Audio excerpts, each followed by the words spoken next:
ವಿಂದಕ್ಕೆ ಗೋವಿಂದ ಶ್ರೀ ಸಚ್ಚಿದಾನಂದ ಭಾರತಿ ಸ್ವಾಮಿಗಳ ಪಾದಾರವಿಂದಕ್ಕೆ ಗೋವಿಂದ ಗೋವಿಂದಾರಿ ಗೋವಿಂದ ಗೋವಿಂದಾರಿ ಗೋವಿಂದ.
പുതിയ പ്രതിഷ്ഠാ ചടങ്ങിലേക്ക് നമ്മുടെ രാഷ്ട്രീയ മുഖാന്തരം കാണുകയും ആ പ്രകാരം തന്നെ നമ്മുടെ തറവാട്ടംഗങ്ങളും നാട്ടുകാരുടെയും സഹകരണത്തോടെ തന്നെ നമ്മൾ ഈ പ്രതിഷ്ഠാകർമ്മത്തിലേക്ക് കടക്കുകയും അതിൻ്റെ ഭാഗമായിട്ട് നമ്മൾ 6, 7, 8 തീയതികളിലായി മെയ് 6, 7, 8 തീയതികളിലായി പ്രതിഷ്ഠ നടക്കുകയാണ്.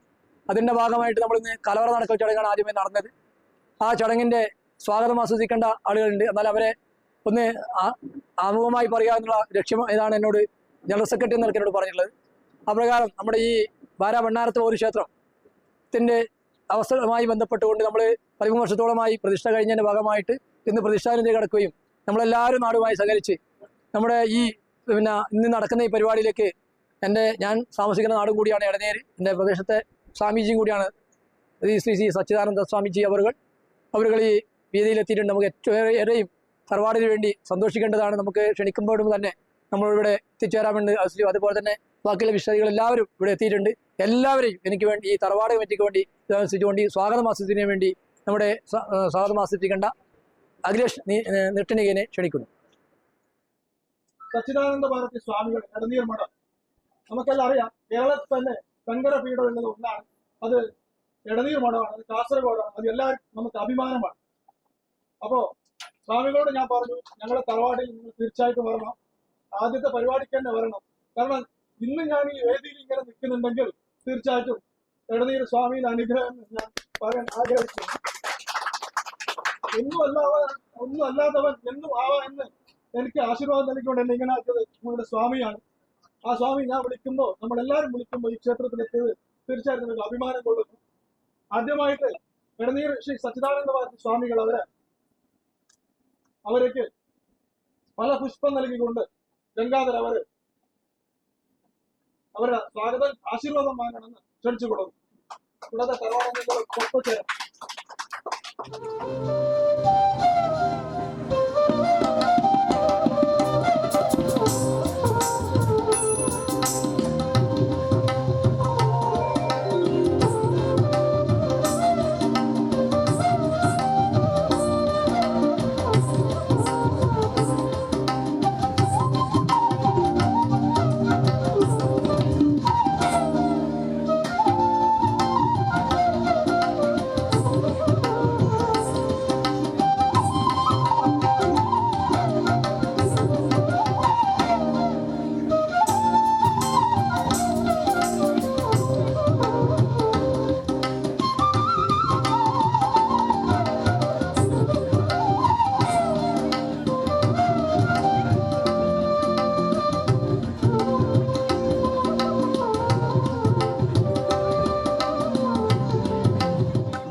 നമ്മുടെ എല്ലാവരും ദൈവത്തെ പോലെ കാണുന്ന മഹാത്മാവായ നമ്മുടെ ഇടനീർ മടാതി സ്വാമികളിൽ നമ്മുടെ ഈ മഹൽ കാര്യങ്ങൾക്കും നമ്മുടെ കുടുംബാംഗങ്ങൾക്കും ഈ നാട്ടുകാർക്കും അനുഗ്രഹം ചെയ്യാൻ വേണ്ടി മണ്ണാർത്ത് പൗർണമിയുടെ മുമ്പിൽ ഇവിടെ എത്തിയിട്ടുണ്ട്. അദ്ദേഹത്തിന്റെ അനുഗ്രഹം കൊണ്ട് നമ്മൾക്ക് എല്ലാവർക്കും അനുഗ്രഹം ചെയ്യാൻ വേണ്ടിക്കൊണ്ടിട്ട് ആ തയ്യാറെടുപ്പോടെ അദ്ദേഹം കുറച്ച് നമ്മളോട് സംസാരിച്ചിട്ടുണ്ടായിരിക്കും. അദ്ദേഹത്തെ ഈ അനുഗ്രഹം ചെയ്യാൻ വേണ്ടി ബഹുമാനം ക്ഷണിച്ചു. ഓം നമോ പ്രണവാർത്ഥായ ശുദ്ധജ്ഞാനൈകമൂർത്തയെ നിർമ്മലായ പ്രശാന്തായ ദക്ഷിണാമൂർത്തയെ നമഃ. അത്യന്തബാലം മതസീ കുസുമപ്രകാശം ദിഗ്വാസം കനകഭൂഷണഭൂഷിതാംഗം വിസൃസ്തകേശം അരുണാധരം മായതാക്ഷം കൃഷ്ണം സ്മരാമി മനസാ നവനീതഹസ്തം. സദാശിവസമാരംഭാം ശങ്കരാചാര്യമധ്യമാം അസ്മദാചാര്യപര്യന്താം വന്ദേ ഗുരുപരമ്പരാം. ബാര വർണ്ണാരത്ത് ഭഗവതി ക്ഷേത്രം 13 വർഷങ്ങൾക്ക് പിന്നാടി ഇവിടെ ബ്രഹ്മകലശാദി പരിപാടികൾ നടന്ന് അവർ പറഞ്ഞു അവർ വാക്കിൽ. അപ്പോൾ വീണ്ടും ക്ഷേത്രം പുനരുദ്ധരിച്ചിട്ട് അതിൻ്റെ അഭിവൃദ്ധി കാര്യങ്ങൾ എല്ലാം ചെയ്ത് ഇന്ന് മുതൽ അതിൻ്റെ ബ്രഹ്മകലശോത്സവാദി പരിപാടികൾ ക്ഷേത്രതന്ത്രിയായ അറുപത്ത് പത്മനാഭതന്ത്രി ഇവരുടെ താന്ത്രികത്വത്തിൽ 3 ദിവസങ്ങളും കാലം ഇവിടെ നടക്കുന്നുണ്ട്. ഭഗവതി പറയുന്ന ഒരു സാന്നിധ്യം കേരളത്തിൽ വളരെ വിശേഷമാണ്. അമ്മയായി ഭഗവതിനെ ഞങ്ങൾ പൂജിക്കും. അമ്മയുടെ ഒരു വിശേഷം അതാണ്. ഞങ്ങൾ ഒന്നും ചെയ്യാതെ അമ്മനെ തുടർന്നാൽ, അമ്മനെ അനുസരിച്ചാൽ അമ്മ ഞങ്ങളെ കാത്തു സൂക്ഷിക്കൂ, ഞങ്ങളെ രക്ഷിക്കൂ, ഞങ്ങളെ മനസ്സിലുള്ള ക്ലേശങ്ങൾ ദൂരം ചെയ്യൂ പറഞ്ഞിട്ട് ഞങ്ങളവരെ വിശ്വാസമാണ്. ഇപ്പോൾ അഖിലേഷം വാക്കിൽ പറയുമ്പോൾ പറഞ്ഞു, പല വ്യാധികൾക്ക് ഇവിടുത്തെ ആ എണ്ണ കൊണ്ട് ഒരു ഗുണം കിട്ടുമെന്ന് പറഞ്ഞിട്ട്. അപ്പോൾ എന്ത് പറഞ്ഞാൽ ഞങ്ങൾക്ക് ഞങ്ങളെ ധാർമ്മിക പരമ്പരയിൽ ധാർമ്മിക വിചാരത്തിൽ ഞങ്ങൾക്ക് വിശ്വാസം വേണം. ആ വിശ്വാസം ഉള്ളതുകൊണ്ട് ഇപ്പം ഞങ്ങളുടെ ഹിന്ദു സമാജത്തിൻ്റെ കുറേ ക്ഷേത്രങ്ങൾ ഇപ്പോൾ വളരെ നല്ല ഒരു സ്ഥിതിയിൽ ഇപ്പോൾ ഭക്തന്മാർക്ക് അവിടുത്തെ സാന്നിധ്യ ശക്തികൾ അനുഗ്രഹം നേടുന്നുണ്ട്. അതുപോലെ ഞങ്ങൾ വിശ്വസിച്ച ഞങ്ങളെ അമ്പലങ്ങൾ, ഞങ്ങളെ ആരാധനാലയങ്ങൾ, അത് ദേവസ്ഥാനമാവട്ടെ, ദൈവാരാധന കേന്ദ്രമാവട്ടെ, അല്ലെങ്കിൽ ഭജനാമന്ദിരങ്ങളാവട്ടെ, അവിടെ ഞങ്ങൾ ഒരു വിശ്വാസം വെച്ചാൽ അവിടുത്തെ സാന്നിധ്യ ശക്തികൾ ഞങ്ങളെ കാത്തുരക്ഷിക്കും പറയുന്നത് ഞങ്ങളൊരു വിശ്വാസമാണ്. അത് അവിടെ വരുന്നത് ഏത് സമുദായക്കാരാവട്ടെ. ഇവിടെ ഇപ്പോൾ പറഞ്ഞു യാദവ സമുദായത്തിൻ്റെ ഒരു ക്ഷേത്രമാണ്, പക്ഷേ നായർ സമുദായക്കാർ എല്ലാവരും വന്നിട്ട് കൂടിയിട്ട് ഇത് നടക്കുന്നതാണ്. ഞങ്ങളെ ക്ഷേത്രത്തിൻ്റെ ഒരു മഹിമേതാണ്. എല്ലാ ജാതിക്കാരും, എല്ലാ പക്ഷങ്ങളിലുള്ളവർ, വേറെ വേറെ പക്ഷങ്ങളിൽ ഉള്ള ആൾക്കാർ, പല വിചാര ചിന്തകളുള്ള ആൾക്കാർ എല്ലാവരും കൂടി ഞങ്ങൾ അമ്പലത്തിൽ വരുമ്പോൾ എല്ലാവരും ഒന്നാണ്. അതുപോലെ ഞങ്ങളെ അമ്പലങ്ങൾ, ഞങ്ങളെ മറ്റേ ദൈവാരാധന കേന്ദ്രങ്ങൾ, ഇതിൽ എല്ലാ സമാജത്തിൻ്റെ എല്ലാ ആൾക്കാരും വന്നിട്ട് ദൈവനെ ആരാധിക്കും, പൂജിക്കും. അതാണ് ഞങ്ങളുടെ ഹിന്ദു സമാജത്തിൻ്റെ ധാർമ്മിക ക്ഷേത്രത്തിൻ്റെ ഒരു മാത്രമായ ഒരു വിഷയമാണ്. അതുപോലെ ഈ ബാര വണ്ണാരത്ത് ഭഗവതി ക്ഷേത്രം ഇപ്പോൾ ഇന്ന് മുതൽ അതിൻ്റെ കലശം കാര്യങ്ങൾ ഇന്ന് തുടങ്ങി 3 ദിവസങ്ങൾ കാലം ഇതിന് ബന്ധപ്പെട്ട എല്ലാ ആൾക്കാരുടെ ഒരു ആഭിമുഖ്യത്തിൽ ഇത് നടക്കുന്നുണ്ട്. ഈ സമയത്തിൽ ഇതിൻ്റെ പരിപാടികൾ 3 ദിവസം കാലം നിർവിഘ്നമായി അത് നടക്കട്ടെ. അതിന് വേണ്ട എല്ലാ അനുഗ്രഹങ്ങളും ആ ഭഗവതി, ആ വിഷ്ണുമൂർത്തി നൽകട്ടെ എന്ന് ഈ സന്ദർഭത്തിൽ വിശേഷമായി പ്രാർത്ഥിച്ചുകൊണ്ട്, മുഖ്യമായിട്ട് ഇങ്ങനത്തെ തറവാട് ദൈവാരാധന കേന്ദ്രങ്ങളിലേക്കിട്ട് തറവാട് വീടുകളിലേക്കിട്ട് അതിൽ ആൾക്കാർ നിരന്തരമായി എല്ലാ അവസരത്തിലും അവർ നിരന്തരമായി അവിടെ ഉണ്ടാവണം. അതുകൊണ്ട് മാത്രം ഇനി വരുന്ന തലമുറയ്ക്ക് ഇങ്ങനത്തെ ധാർമ്മിക വിഷയങ്ങൾ കൈമാറാൻ പറ്റും. ഇപ്പം ഞങ്ങൾ നോക്കുന്നുണ്ട്, ഞങ്ങളെ സമാജം വേറെ വേറെ സംസ്കാരം കൊണ്ട് ഇപ്പം ഞങ്ങളൊരു യുവ സമാജത്തിൽ ഇങ്ങനത്തെ ഒരു വിശ്വാസം കുറഞ്ഞുകൊണ്ട് വരുന്നത് ഞങ്ങൾക്ക് കാണാൻ പറ്റും. പക്ഷെ അതല്ല, എല്ലാ അച്ഛനമ്മമാർ അവരെ മക്കളെ ഇങ്ങനത്തെ വിഷയത്തിൽ അവരെ വിളിച്ചുകൊണ്ട് വന്ന് അവർക്ക് ഇതിൻ്റെ ഒരു മഹത്വം അവർക്ക് അറിയിച്ചാൽ തീർച്ചയായും ഈ ഇങ്ങനത്തെ ധാർമ്മിക വിഷയങ്ങൾ ഞങ്ങളുടെ പരമ്പര വരുന്ന തലമുറക്ക് അത് കൈമാറുമെന്ന് ഞങ്ങളുടെ വിശ്വാസമാണ്. ആ ദിശയിൽ ഇപ്പോൾ ഇവിടെ നടക്കുന്ന എല്ലാ ഇതിൻ്റെ പരിപാടികൾ കൂടി നിർവിഘ്നമായ നിരാതങ്കമായ നടക്കട്ടെ. അതിന് വേണ്ട എല്ലാ അനുഗ്രഹങ്ങൾ ഭഗവതി വിഷ്ണുമൂർത്തി നൽകട്ടെ എന്ന് പ്രാർത്ഥിച്ചുകൊണ്ട് വേദിയിലുള്ള എല്ലാ ഗണ്യ അതിഥികൾ, ഞങ്ങളുടെ അഡ്വക്കേറ്റ് ബാലകൃഷ്ണൻ നായർ, അധ്യക്ഷൻ, സെക്രട്ടറി, ഇതിൻ്റെ അർച്ചകർ, സ്ഥാനികന്മാർ, എല്ലാവർക്കും ഈ സന്ദർഭത്തിൽ വന്ന നിങ്ങൾക്ക് എല്ലാവർക്കും ഞങ്ങളെ ആരാധ്യമൂർത്തിയായ ശ്രീ ദക്ഷിണാമൂർത്തി ഗോപാലകൃഷ്ണ സ്വാമി, അതുപോലെ ഇവിടെ സാന്നിധ്യം വഹിച്ച ശക്തികൾ ആയുരാരോഗ്യ ഭാഗ്യം നൽകട്ടെ എന്ന് പ്രാർത്ഥിച്ചുകൊണ്ട് എൻ്റെ 2 വാക്ക് നിർത്താൻ പോവുകയാണ്. സർവേ ജനാഹ സുഖിനോ ഭവന്തു. ഓം ശാന്തി ശാന്തി ശാന്തി.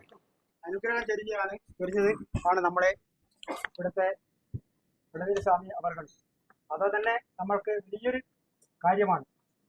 നമ്മളെ ഈ മഹൽ കാര്യം വളരെ ഭംഗിയായി നടത്തുവാനും നമ്മൾക്ക് അദ്ദേഹത്തിന്റെ ഈ അനുഗ്രഹാസികളെ നമ്മൾക്ക് ഇവിടെ ഉൾക്കൊള്ളാനും സാധിച്ചതിൽ നമ്മൾക്ക് എല്ലാവർക്കും വളരെയധികം സന്തോഷമുണ്ട്. നമ്മുടെ ക്ഷണം സ്വീകരിച്ച് ഇവിടെ മഹൽ വ്യക്തികളായ ഒരുപാട് ആളുകൾ ഇവിടെ എത്തിയിട്ടുണ്ട്. അത് നമ്മുടെ നീരൂർ ധർമ്മശാസ്ത്ര അഞ്ഞൂർ നായർ നീരൂർ ധർമ്മശാസ്ത്ര സഭ അഞ്ഞൂർ നായർ സെക്രട്ടറി അവർ. അദ്ദേഹത്തെ പരിചയപ്പെടുത്തേണ്ട ആവശ്യമില്ല. കാരണം പറഞ്ഞാൽ അഡ്വക്കേറ്റ് ബാലകൃഷ്ണൻ നായർ നമ്മുടെ ഈ കാസർഗോഡ് ജില്ലയിൽ മൊത്തം പുറത്തുണ്ടെങ്കിലും കാസർഗോഡ് ജില്ലയിൽ അദ്ദേഹത്തെ അറിയാത്ത ആൾ വളരെയധികം കുറവായിരിക്കും. കാരണം എല്ലാ മേഖലകളിലും, ഏത് മേഖലകളായി ദൈവികമായ എല്ലാ മേഖലകളും, അതുകൂടാതെ പൊതുപ്രവർത്തനത്തിലും നിറഞ്ഞു നിൽക്കുന്ന ഒരു മഹൽ വ്യക്തിയാണ് അഡ്വക്കേറ്റ് ബാലകൃഷ്ണൻ നായർ. അതുകൊണ്ട് അദ്ദേഹത്തെ പ്രത്യേകം പരിചയപ്പെടുത്തേണ്ട ആളില്ല. അദ്ദേഹം നമ്മളെ ഇവിടെ അനുഗ്രഹം ചെയ്യാൻ വേണ്ടിയിട്ട് ഇവിടെ മഹാദേവിയിലെ നമ്മളെ കൽസാട്ടിന് അനുഗ്രഹം അർപ്പിക്കാൻ വേണ്ടി ഇവിടെ എത്തിയിട്ടുണ്ട്. അതുപോലെ ഇവിടെ നമ്മളെ സ്വാമിജികളെ സ്വീകരിക്കാനും നമ്മുടെ ഈ മഹൽക്കാര്യം ഇവിടെ നന്നായി നടത്തുവാനും വേണ്ടി നമ്മുടെ ബാലാ മഹാവിഷ്ണു ക്ഷേത്ര മേശാന്തിയും ഇവിടുത്തെ കർമ്മികനുമായ നമ്മുടെ ശങ്കരനാരായണ കൊള്ളർ ഇവിടെ എത്തിയിട്ടുണ്ട്. കൂടാതെ കണ്ട് മൂവാണംകുഴി ക്ഷേത്ര, മൂവാണംകുഴി തറവാടിന്റെ കഴകത്തിന്റെ ശിവരാമമേസ്ത്രി അവർ. അദ്ദേഹത്തെ നിങ്ങളെ യാദവ സഭ എല്ലാവർക്കും പ്രത്യേകം പരിചയപ്പെടുത്തേണ്ട ആവശ്യമില്ല. അതുപോലെ നമ്മളെ പൊതു സമൂഹത്തിലും എല്ലാ മേഖലകളിലും അദ്ദേഹത്തിന്റെ വ്യക്തിമുദ്ര പതിപ്പിച്ച ഒരു മഹൽ വ്യക്തിയാണ് ശിവരാമൻ മേസ്ത്രി. അപ്പൊ അദ്ദേഹം നമ്മുടെ ഈ മഹൽ സംരംഭത്തിന് അനുഗ്രഹം ചെയ്യാൻ വേണ്ടിയിട്ട് നമ്മുടെ ഈ ഭഗവതിയമ്മയുടെ സന്നിധിയിൽ ഹാജരായിട്ടുണ്ട്. അതുപോലെ നമ്മുടെ ഈ തറവാട്ടിന്റെ ഭഗവതിയമ്മയുടെ അച്ഛസ്ഥാനം വഹിക്കുന്ന ആളും തറവാട്ടിന്റെ പ്രസിഡന്റുമായ മനോജ് തച്ചങ്ങാട് അവർ. ഇവിടുത്തെ തറവാടിന്റെ സെക്രട്ടറി എല്ലാ കാര്യങ്ങളും നല്ല ഭംഗിയായി നടത്തി ഇവരെ കൊണ്ടാടുകയാണ്. അതുകൂടാതെ കണ്ട് ഇവരെല്ലാ മേഖലകളിലും നല്ല ഉത്സാഹത്തോടും ഉത്തരവാദിത്വവും കൂടെ ചെയ്യുന്ന നമ്മുടെ സുകുമാരൻ ഇടനീര്. ഇവിടെ ഭഗവതിയമ്മയുടെ യാദവ സഭ, അതായത് ബണ്ണാരത്ത് ഭഗവതി ക്ഷേത്രത്തിന്റെ ഭരണസാരിത്യം വഹിക്കുന്നത് ഈ ബണ്ണാരത്ത് തറവാട്ടുകാരാണ്. എന്നിരുന്നാലും കൂടെ ഇതിന്റെ മുഖ്യ രക്ഷാധികാരി സ്ഥാനം വഹിക്കുന്നത് ആലന്തട്ട തറവാട്ട് കമ്മിറ്റി തറവാട്ടുകാരാണ്. അതിന്റെ തറവാട്ടിന്റെ എല്ലാ ഉത്തരവാദിത്തങ്ങളും അതിന്റെ തറവാട്ട് കാരണവനും തറവാട്ട് മൂപ്പരും എല്ലാം ഉണ്ടെങ്കിലും കൂടെ നമ്മുടെ ഈ മഹൽ കാര്യത്തിന് എല്ലാ വിശേഷ സംഭവങ്ങൾക്കും ഇവിടെ വന്ന് അതിന് ആർഭാടമായി ഏതെല്ലാം കാര്യങ്ങൾ അത് ഇന്നമാതിരി ചെയ്യണമെന്നതിന്റെ ഉപദേശം കൊടുക്കുന്ന മഹൽ വ്യക്തിയാണ് നമ്മുടെ ഇവിടെ എത്തിയിട്ടുള്ള ബാലകൃഷ്ണൻ നായർ മാളികാരവർഗം. നമ്മുടെ ഈ മഹൽ കാര്യത്തിന് ഇവിടെയുള്ള എല്ലാവരെയും അനുഗ്രഹം ആണ് നമ്മൾക്ക് പ്രധാന ഘടകം. അത് ബാക്കിയുള്ള കാര്യങ്ങളൊക്കെ നമ്മുടെ ഒരുപാട് സമയങ്ങൾ വൈകും. അതുകൊണ്ട് നിങ്ങളെ എല്ലാവരെയും അനുഗ്രഹത്തോടുകൂടെ നമ്മുടെ ഈ മഹോത്സവത്തിന് അനുഗ്രഹം നേരാൻ വേണ്ടിക്കൊണ്ട് ബഹുമാനപ്പെട്ട അഡ്വക്കേറ്റ് ബാലകൃഷ്ണൻ നായർ അവരെ ആദരപൂർവ്വം ക്ഷണിച്ചുകൊള്ളുന്നു. ബഹുമാനപ്പെട്ട സ്വാമിജിക്ക് വളരെ പെട്ടെന്ന് പോകേണ്ടത് കൊണ്ട് നമ്മളൊരു പ്രസംഗത്തിൻ്റെ ഇടയിൽ പോകുന്നത് ശുഭമല്ല എന്ന് സ്വാമിക്കറിയാം. സ്വാമിയുടെ മന്ത്രാക്ഷര കുറച്ചാൾക്കാരെങ്കിലും വാങ്ങിയതിന് ശേഷം സ്വാമിക്ക് പോകാനുള്ള ഒരു അനുവാദം നമ്മൾ കൊടുക്കേണ്ടതുണ്ട്. അതുകൊണ്ട് കമ്മിറ്റി പ്രസിഡന്റും ആൾക്കാരും സ്വാമിജിയുടെ കയ്യിൽ നിന്ന് മന്ത്രാക്ഷരം വാങ്ങണമെന്ന് ആദ്യമായി അഭ്യർത്ഥിക്കുന്നു. അത് കഴിഞ്ഞ ഉടനെ സ്വാമിജി പുറപ്പെടും. കാരണം ഒരു കാരണം പറയാം, സ്വാമിജി എപ്പോഴും വളരെ തിരക്കിലാണ്. ഞാൻ സ്വാമിജിയോട് പലപ്പോഴും പറയാറുണ്ട്, സ്വാമിജി ഇത് ശരിയല്ല, നമ്മുടെ സ്വന്തം ആരോഗ്യം പോലും കാണാതെ നമ്മളിങ്ങനെ ഓടിച്ചാടിപ്പോയാൽ അത് പ്രയാസമാകും. ഇന്ന് രാവിലെ 4 മണിക്ക് എഴുന്നേറ്റ് കുളിച്ച് ഗോസാടെ അമ്പലത്തിൽ പോയി, അവിടെ കവാട ഉദ്ഘാടനമാണ് മൂടപ്പ സേവയുടെ.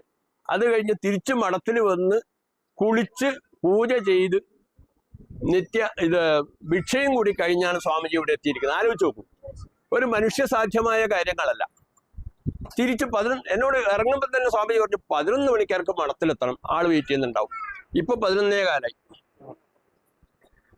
അതുകൊണ്ട് ഇനി ഞങ്ങളെല്ലാം പ്രസംഗിക്കുന്നതും കേട്ട് സ്വാമിജി ഇവിടെ ഇരുന്ന് കഴിഞ്ഞാൽ പിന്നെയും പ്രയാസം. അതുകൊണ്ടാണ് പറയുന്നത്, സ്വാമിജിയെ നമ്മളെല്ലാവരും കൂടി പോകാനുള്ളൊരു അനുവാദം കൊടുക്കുക എന്നുള്ളത് മാത്രം.